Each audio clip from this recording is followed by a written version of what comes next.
Welcome to the Happiness Podcast. I'm Dr. Robert Puff. Fear. It is probably one of the most powerful emotions that we have to face, and it can cause such debility and anxiety and stress.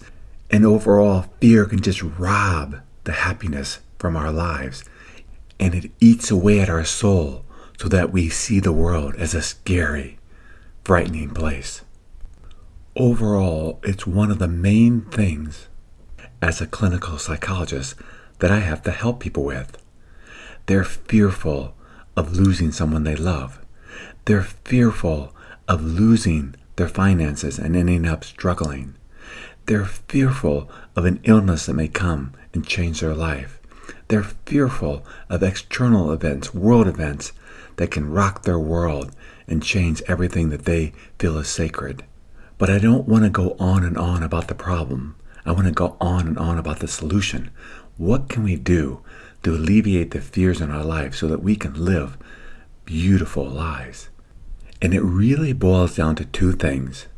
What am I exposing myself to externally, and what am I perseverating, thinking about on internally? It's these two things that can feed our fears. Because fear has to be fed. As anything, it needs fuel. We have to add fuel to it to keep it going. If it isn't fed, it slowly dies out and it's gone. And that's what we're going to work towards and learn how to do so that we can have beautiful lives. But in order to do that, we have to be aware of what's feeding our fears. Or are we doing things that might be contributing to making our lives harder than they need to be? Well, externally, we know what those things can be.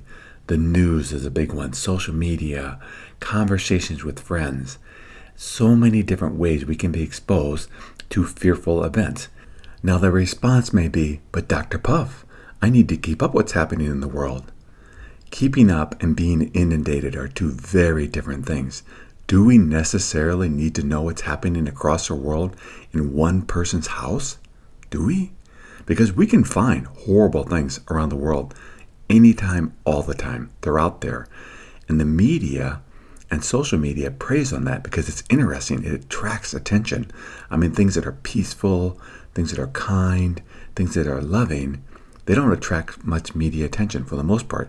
It's things that are ugly, things that are threatening, things that we need to be worried about.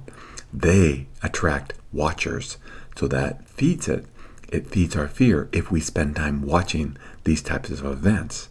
And what's hard about not watching them is they are interesting. I mean, they get our blood pressure rising. They get us excited. They get us interested. They're very interesting to talk about with other people because we don't know what's going to happen. And we want to be prepared. But that preparation can lead to fear. And fear is debilitating.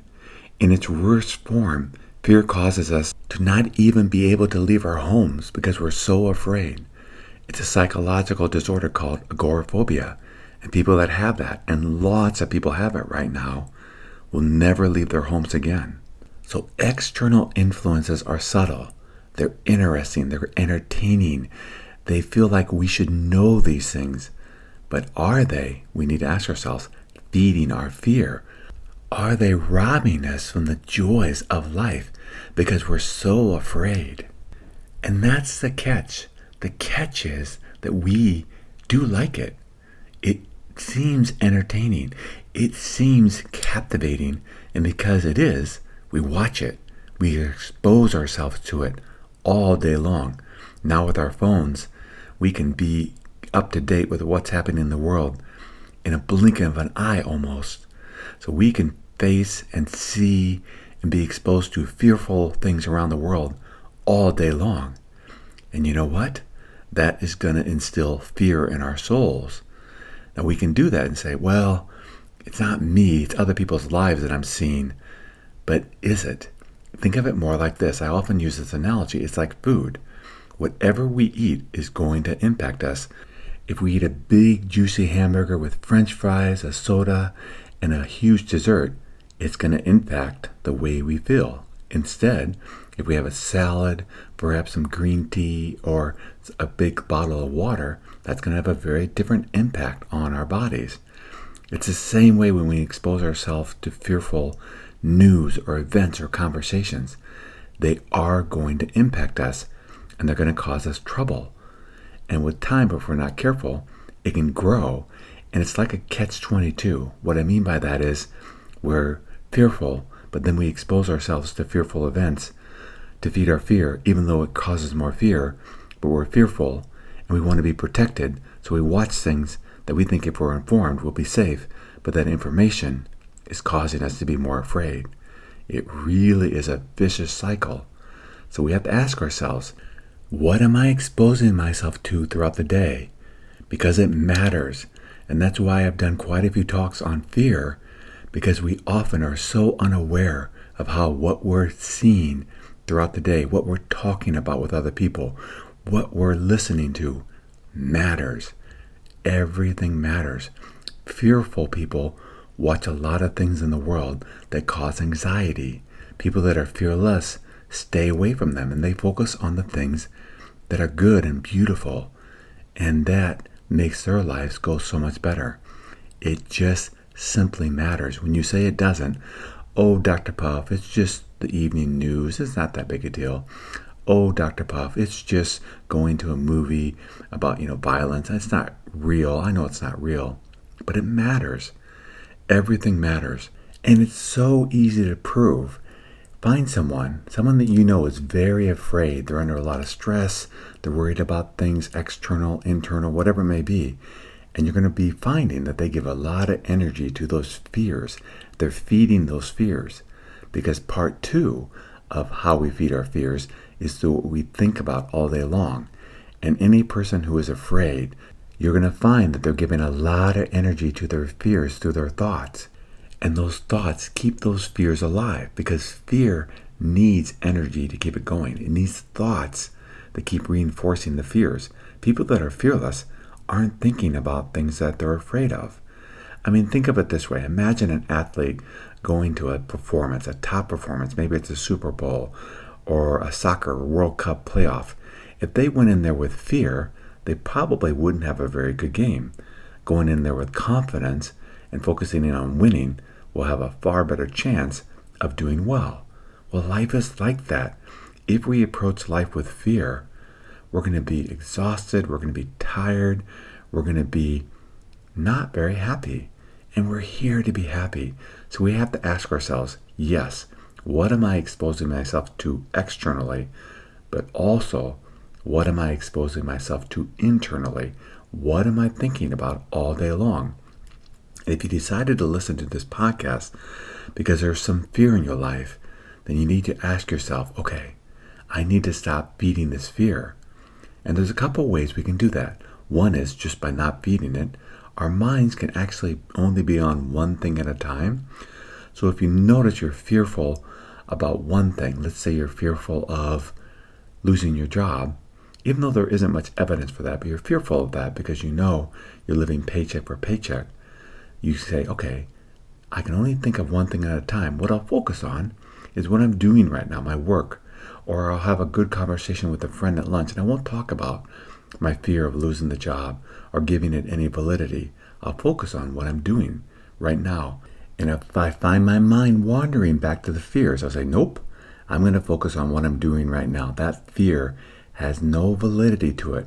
I still have my job or whatever it may be. So since it isn't something I'm having to face, I'm not going to worry about it. And the next thing we can do, which is harder but super helpful, is actually look at that fear and say, okay, what's the worst thing that could happen? Let's say we do lose our job. Let's say we lose our home. Let's say we have to move back in with a relative or a friend and sleep on their couch for a while till we get our feet back on the ground again. And we say, can I do that? Not would I like that to happen, but could I do that? And if we can answer yes, and we should answer yes, we should be able to handle anything ultimately. It's so freeing because now we're not afraid. We faced that fear and said, I can do this. We may not want to do it. We may not prefer to do it, but we can't be afraid of it. We have to say, no, if that were to happen, I could do it. I would be okay. And when we face our fears and say, okay, I can do this, it's so incredibly freeing.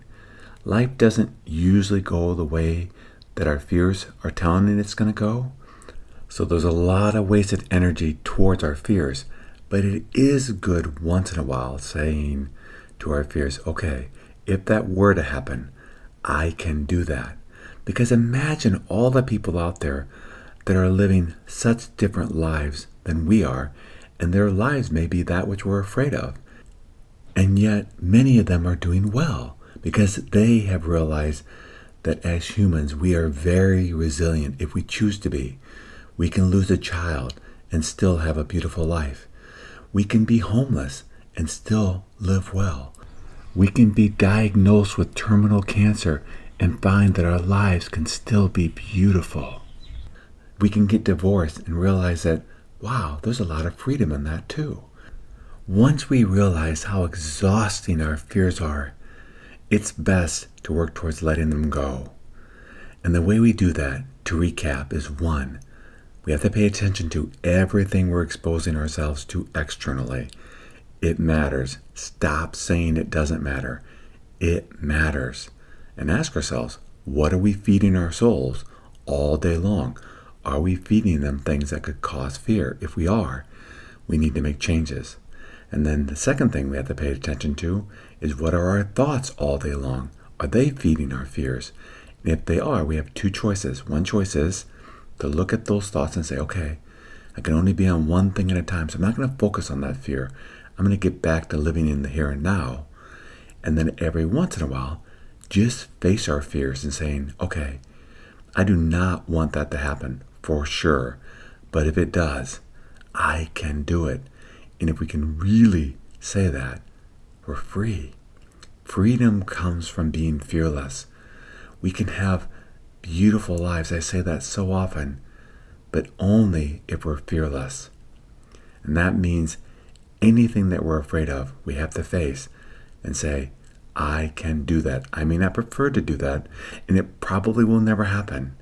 But just looking in the mirror and saying, I can do that, if it happens, will create freedom truly unimaginable and peace of mind. We don't have to struggle with our fears. We can let them go. We just have to work towards that. If we don't work towards it, fear can creep in. There's a lot of things that can feed our fears, but if we work towards it and are proactively saying, no, I want to live a fearless life and find that peace that is always there in my soul. If we work towards that, that is what we'll find. We truly all can have beautiful lives. We just have to let go of our fears, face the world and say, I am fearless. Thank you for joining me on the Happiness Podcast. If you'd like to learn more about the podcast, please go to happinesspodcast.org. And until next time, accept what is, love what is.